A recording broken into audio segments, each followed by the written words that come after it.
Hi, I'm Mira. Welcome to another story. Let's see where this one takes us.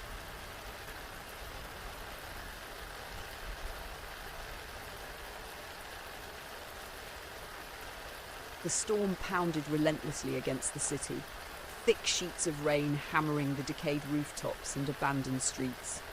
Milo stood at the edge of the plaza, his hands shoved deep into his jacket pockets as he stared at the tower. It was an impossibility, a monolith of black stone that stretched into the sky, its surface rippling faintly under the glare of lightning. The city around it was a broken shell, its people reduced to shadows of their former selves. The tower, though, a promise of power, of redemption, had given them something they hadn't had in years. Hope. Milo, Kael's voice came from behind him, sharp and impatient. He turned to see them approaching, their hood pulled low against the rain, a satchel slung over their shoulder. They moved with a deliberate grace, each step purposeful. "You're wasting time." "Admiring the view," Milo said dryly, tilting his head toward the tower. "Not every day you see a miracle pop up overnight." Kael's sharp eyes met his. "It's not a miracle, it's a test, and we don't have time for sightseeing." Milo smirked, though it felt hollow. "Always a ray of sunshine, aren't you?" Kael ignored him and pushed past, their focus on the tower's base. No doors, no windows, just an obsidian surface that shimmered faintly. "You're sure about this?" Milo asked, following reluctantly. Kael didn't look back. "No one's forcing you to come, except my crippling need for a comeback," Milo muttered. "I'm in."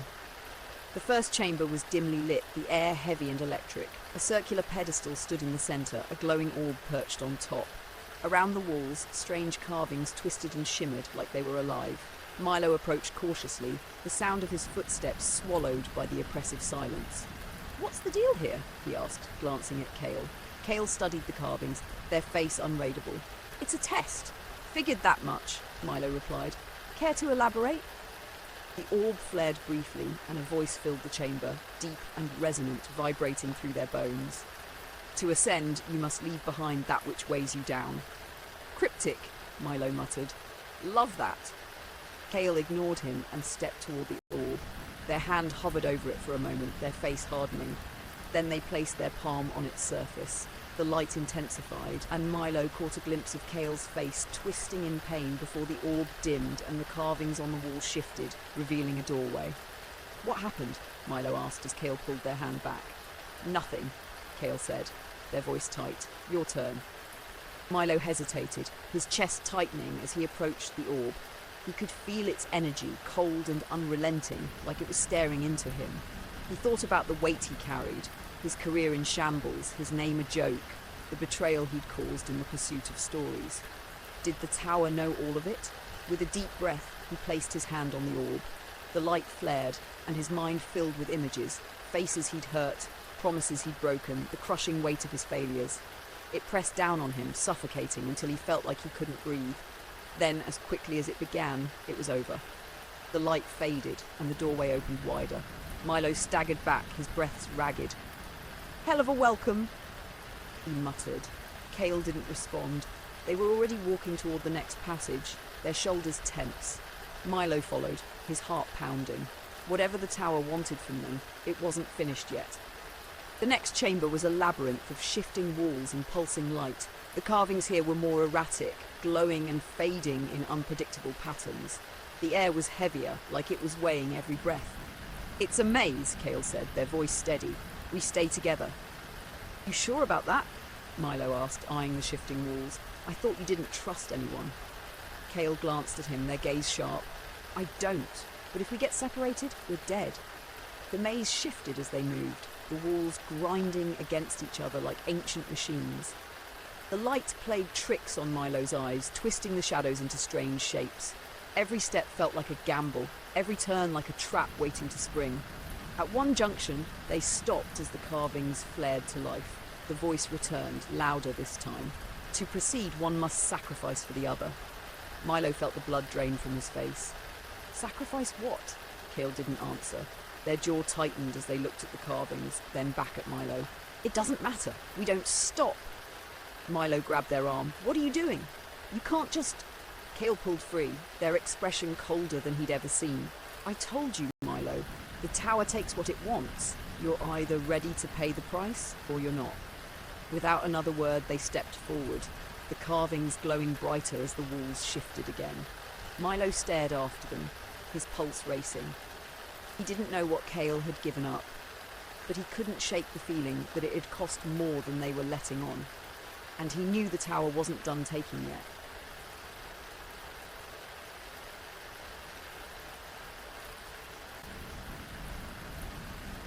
The walls groaned and shifted behind them as the maze reconfigured, cutting off the path they'd just taken. Milo pressed his back to one of the glowing walls, his breath catching in his throat. The air here was heavy, stifling, as though the tower itself were pressing down on him. Kael stood a few feet away, their body rigid, their hand clutching the strap of their satchel. Whatever they had sacrificed at the last junction, it was taking its toll. Milo noticed how their jaw clenched tighter with each passing second, how their movements were less precise, more hesitant. "Care to share what you gave up back there?" Milo asked, his tone biting to mask the unease creeping into his chest. Kael didn't look at him. "You don't want to know. Try me." Finally, Kael turned, their eyes hard but unfocused. "A name, someone I should remember, but don't anymore. Happy now?" Milo blinked, taken aback by the flat honesty of the response. He opened his mouth to reply, but Kael had already turned away, their focus back on the maze. The faint glow from the walls cast sharp shadows across their face, making them look impossibly distant. The corridor ahead opened into another chamber, this one larger and darker than the ones before. The walls shimmered faintly, and in the center of the room stood two pedestals. Each held an object. On one, a small, cracked mirror that seemed to absorb light. On the other, a glass vial filled with a swirling golden liquid. The voice returned, resonating through the chamber. "To ascend, choose one and leave the other." "What now?" Milo muttered, stepping cautiously into the room. Kael followed, their gaze locked on the two pedestals. Another choice. "Brilliant deduction," Milo said, though his sarcasm lacked its usual edge. He moved closer, studying the objects. The mirror's surface twisted and writhed as though alive, while the liquid in the vial shimmered invitingly. "And what exactly are we choosing between?" Kael's voice was quiet, almost reverent. "Truth or power?" Milo turned to them, frowning. "What do you mean?" "The mirror shows the truth," Kael said, their tone sharp. "About you, about everything, but the vial. That's power, strength, protection. Enough to survive whatever comes next." Milo snorted, though his stomach twisted. "Great. One existential crisis or a magic potion? Some choice." Kael didn't reply. They were staring at the mirror now, their expression unreadable. Milo felt a knot tighten in his chest. He'd come to the tower for answers, to claw back the reputation he'd destroyed. But the idea of seeing himself laid bare in that mirror, of confronting everything he'd buried, made his throat dry. "Take the vial," Kael said abruptly, breaking the silence. "What?" Milo asked, startled. Kael turned to him, their gaze steady but cold. "You need it more than I do." Milo bristled. "What's that supposed to mean? You want power. You want to rewrite your story," Kael said bluntly. "Fine, take the vial, I'll take the mirror." Milo felt a surge of frustration, but also something else. Fear. Kael's calm acceptance of their choice unnerved him. "And what happens to us after this?" he asked. "What if we make the wrong choice?" "There is no wrong choice," Kael said, their voice softer now. "Just a cost." They stepped forward and reached for the mirror. The moment their fingers touched its surface, the room darkened, the walls trembling as though in pain. Kael staggered back, clutching their head, their breathing ragged. "Kael!" Milo shouted, rushing to their side. "I'm fine," they gasped, though their face was pale, their hands trembling. "It's done." Milo hesitated, glancing at the vial. The golden liquid glowed faintly, as though beckoning him. He thought about everything that had led him here. The lies, the failures, the people he'd hurt. Power was tempting, but truth... He reached out, his fingers brushing the vial. The light from the liquid flared, filling the chamber with warmth. A surge of energy coursed through him, and for a moment he felt invincible. But it didn't last. The warmth faded, leaving him cold. The chamber shook, and the pedestals sank into the floor. A new doorway opened ahead, revealing a staircase winding upward. Kael staggered to their feet, their expression guarded. "Let's go," they said, their voice clipped. Milo nodded, though his chest felt heavier than before. Whatever the tower had taken or given, It wasn't done with them yet. As they ascended the staircase, the storm outside roared louder, as though the tower were drawing it in. Milo glanced at Kael, who moved with renewed determination despite the toll the climb was taking. He wasn't sure who would break first, them or the tower.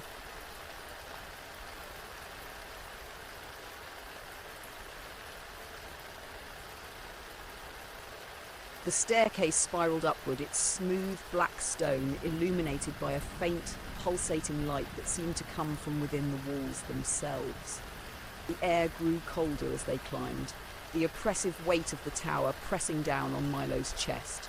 His legs ached and every breath felt laboured, but he pushed forward, Kael's steady pace just ahead of him. "Are we even close?" Milo muttered, his voice breaking the tense silence. Kael didn't slow, their tone clipped. "We'll know when we get there." Milo bit back a retort, his frustration mounting. The vial's power still pulsed faintly in his veins, but it wasn't the invincible surge he'd felt earlier. Whatever the tower had granted him, it was fleeting, just enough to keep him moving forward. He glanced at Kael, whose stoic demeanour hadn't cracked despite everything they'd endured. They were a mystery, a wall he couldn't breach, and it infuriated him. The staircase ended abruptly, opening into a circular platform that jutted out into a vast void. The storm outside was closer now, the thunder reverberating through the air as lightning illuminated the endless black expanse around them. At the centre of the platform stood a single pedestal, and on it rested a glowing orb, its surface swirling with shifting light. "This is it," Kael said quietly, stepping forward. Milo hesitated, his eyes narrowing as he studied the orb. It radiated an unsettling energy, its glow both inviting and threatening. "And what happens when we touch it?" he asked. Kael's jaw tightened. "We find out if it was worth it." The voice returned, deep and resonant, vibrating through the platform. "To claim your desire, you must give your final offering. What will you leave behind?" Milo felt a chill run down his spine. "Final offering?" he echoed. "Haven't we given enough?" Kael shot him a sharp look. "The tower doesn't care. It takes what it needs." "And what if we say no?" Milo asked, his frustration boiling over. "What if we turn around and walk away?" Kael's lips twitched in what might have been a bitter smile. "Then we leave with nothing, just like everyone else who came here and failed." Milo clenched his fists, his mind racing. The tower had already taken so much. His trust, his strength, pieces of himself he couldn't even name. What else could it demand, and what was left for Kael to give? Kael stepped toward the orb, their movements deliberate. Milo's chest tightened as he watched, a sense of dread coiling in his gut. "Wait," he said, his voice sharp. "You don't have to." "Yes, I do," Kael interrupted, their tone firm. "This was never about choice, Milo, not for me." Kael placed their hand on the orb. The light flared and they gasped, their body jerking as the energy surged through them. The storm roared louder, the platform trembling underfoot. Milo reached out instinctively, but Kael pulled away, collapsing to their knees. "What did it take?" Milo demanded, kneeling beside them. Kael's eyes met his, their gaze hollow. "It took everything." Milo's stomach turned. "What does that even mean?" Kael didn't answer. Their shoulders sagged, their expression blank, as though a part of them had been stripped away. Milo's pulse thundered in his ears as he turned back to the orb, its glow steady once more. His turn. He stepped forward, the air around the orb growing colder as he approached. The voice echoed again. "Your final offering will reflect your deepest fear. What will you lose to gain what you seek?" Milo's breath hitched. His deepest fear. It wasn't failure, not really. It wasn't even the truth. It was being forgotten, erased, as though he had never existed at all. The thought gripped him, paralysing, but he forced himself forward. "I'm not afraid," he whispered, though the quiver in his voice betrayed him. He placed his hand on the orb, and the world dissolved into light. Memories flashed before his eyes, his first byline, the stories he'd chased, the people he'd betrayed. Faces blurred and faded, names slipped through his fingers. A crushing emptiness filled him, and he realised what the tower was taking. His legacy, the very thing that defined him. "No," he shouted, but it was too late. The light dimmed and he collapsed. His breaths ragged. The platform was silent again, the storm fading into the distance. Kael was standing now, their face unreadable. "Did you get what you wanted?"